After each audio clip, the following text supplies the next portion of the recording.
आत्ताची एक breaking news आहे आणि ती खूप महत्त्वाची ब्रेकिंग न्यूज आहे. अजित पवारांचा जो अपघात विमानातला 28 जानेवारीला बारामतीमध्ये झाला होता, त्याची चौकशी DGCAनं हातात घेतली होती. Director general of civil aviation म्हणजेच DGCAनं त्या संदर्भात एक प्रसिद्धीपत्रक DGCAनं थोड्याच मिनिटांपूर्वी जारी केलेलं आहे. ते प्रसिद्धीपत्रक असं आहे: press note on special safety audit of messrs VSR ventures private limited. म्हणजे ज्या कंपनीचं जे विमान होतं लेसरजेट 45, अजित पवार हे त्यात जात असताना त्याला अपघात झाला, त्या विमानाची जी कंपनी आहे messrs VSR ventures private limited, या कंपनीच्या स्पेशल सेफ्टी ऑडिटच्या संदर्भातली प्रेस नोट ही DGCAनं आत्ताच जारी केलेली आहे. काय म्हटलं आहे या प्रेस नोटमध्ये ते बघूया. Press note dated 24 February 2026. Special safety audit of messrs VSR ventures private limited.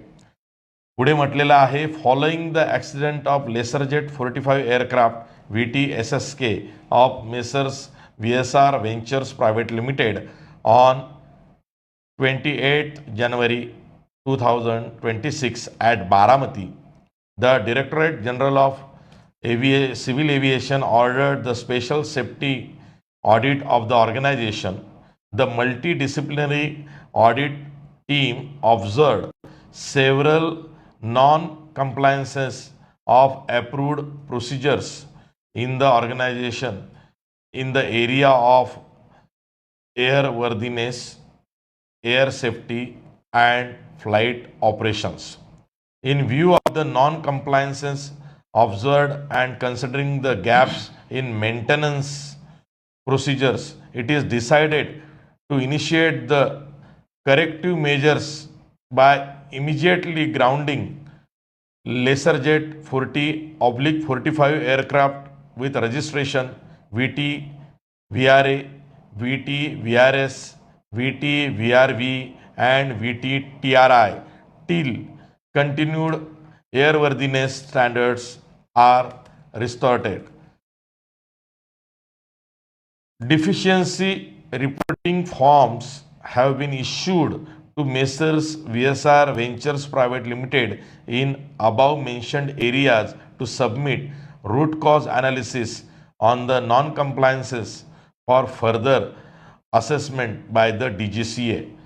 या पत्रकार परिषदेच्या या प्रसिद्धी पत्रकामध्ये, प्रेस नोटमध्ये हे क्लिअर कट म्हटलेलं आहे की अजित पवारांचं विमान जे ज्या कंपनीचं होतं VSR व्हेंचर्स प्रायव्हेट लिमिटेड, या कंपनीच्या सेफ्टी ऑडिट केलं असताना यांच्या विमानांमध्ये non compliances of approved procedures ह्या सापडलेल्या आहेत.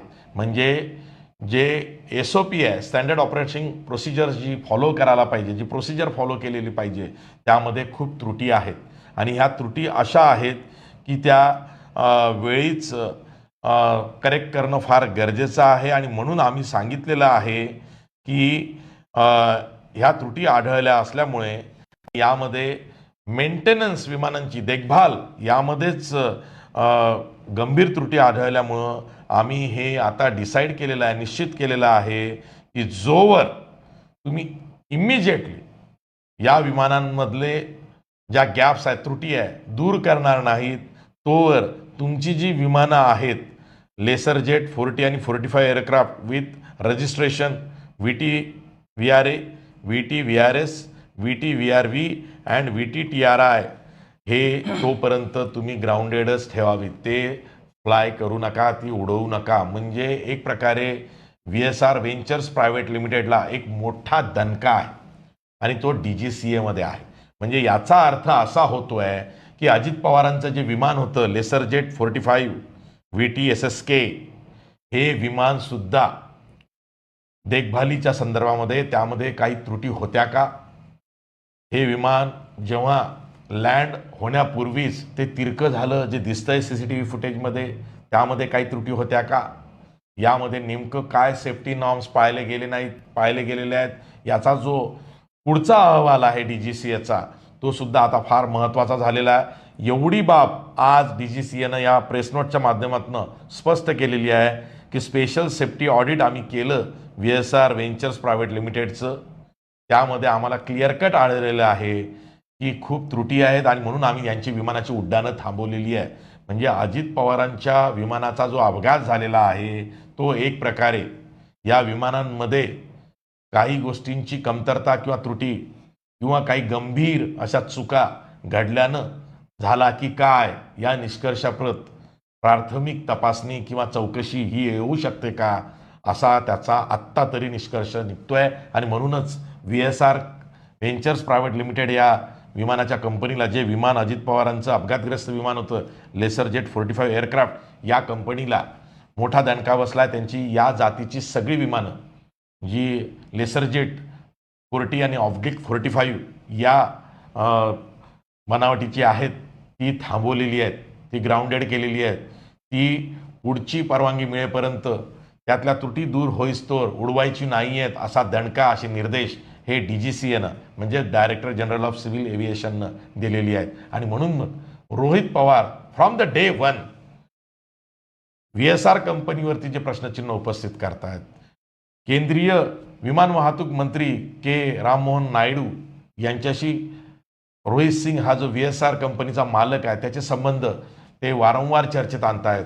केंद्रीय नागरी विमान वाहतूक मंत्र्याच्या राजीनाम्याची मागणी करतायत। त्यात आता तथ्य दिसतंय इतपत या रिपोर्टमधून आता बाहेर येतंय असं दिसतंय। आणि Rohit Pawar from the day one ज्या गोष्टींचा पाठपुरावा करतायत, काल परवाकडे सुद्धा त्यांनी सभागृहात म्हणजे विधानसभेत आणि विधानभवनात विधिमंडळाबाहेर मीडिया सेंटरवर सुद्धा हेच प्रश्न त्यांनी उपस्थित केले। बघा, क्रिमिनल इन्व्हेस्टिगेशन करणारी ही एक महत्वपूर्ण एजन्सी आहे, पण गेल्या महिनाभरात CIDने काय केलंय, काय तपासाचं स्टेटस आहे, CCTV कॅमेरा हे ताब्यात घेतलेत का एअरपोर्टचे, दोन्ही एअरपोर्टचे, त्याच्याच बरोबर जो क्रिमिनल बाजूचं इन्व्हेस्टिगेशन असतं की हे जे दोन प्रमुख वैमानिक होते ते अचानक बदलण्यात आले, ते का बदलण्यात आले, ट्रॅफिकचं कारण दिलं गेलं, खरंच ट्रॅफिक होतं का, ट्रॅफिकचे कॅमेरा तिथं चेक करावे लागतील।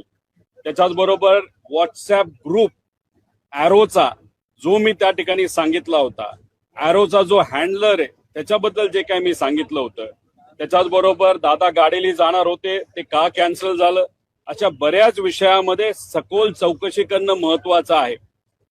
DGCA करणं आणि व इन्व्हेस्टिगेशन एजन्सी DGCAच्या अंतर्गत नाहीतर सिव्हिल एव्हिएशनच्या मंत्र्याच्या अंतर्गत यांनी थातूरमातूर 2 रिपोर्ट त्या ठिकाणी दिले, पण प्रमुख रिपोर्ट येणं बाकी आहे। त्याच्यामध्ये प्रिलिमिनरी रिपोर्ट हा पुढच्या काही दिवसांमध्ये येईल असं कालच मंत्री महोदयांनी त्या ठिकाणी सांगितलेलं आहे। आम्ही वाट बघत आहोत काय प्रकारचं इन्व्हेस्टिगेशन त्यांनी आतापर्यंत केलेलं आहे, त्याच्यात काय गोष्टी समोर येत आहेत। कारण आतापर्यंत जी माहिती आम्ही दिली त्याच्यापेक्षा कितीतरी जास्त माहिती सत्तेतल्या काही लोकांची आणि VSRचे कसे संबंध होते, कशा पद्धतीने हे जे काही इन्व्हेस्टिगेशन नाही तर तपास आहे हा चुकीच्या पद्धतीने त्या ठिकाणी चालू आहे, सर्व पुरावे हे आमच्याकडे आहेत। पण आम्हाला याच्यामध्ये राजकारण करायचं नाही, खरंच काय ऍक्शन VSR वर घेतली जाते, आजपर्यंत VSRने कशा पद्धतीने चुकीच्या गोष्टी या विमान चालवत असताना नाही तर त्यांचा व्यवसाय करत असताना केल्या आणि दादांच्या बाबतीत काय चुका त्यांच्या झाल्या, त्याच्याच बरोबर कपूर नावाचा हा जो पायलट आहे त्या बाबतीत काय, आणि व सत्तेत असणारे जे सर्व नेते मंत्री आहेत त्यांचे संबंध VSR बरोबर कसे होते, या सगळ्या गोष्टी आमच्याकडे आहेत।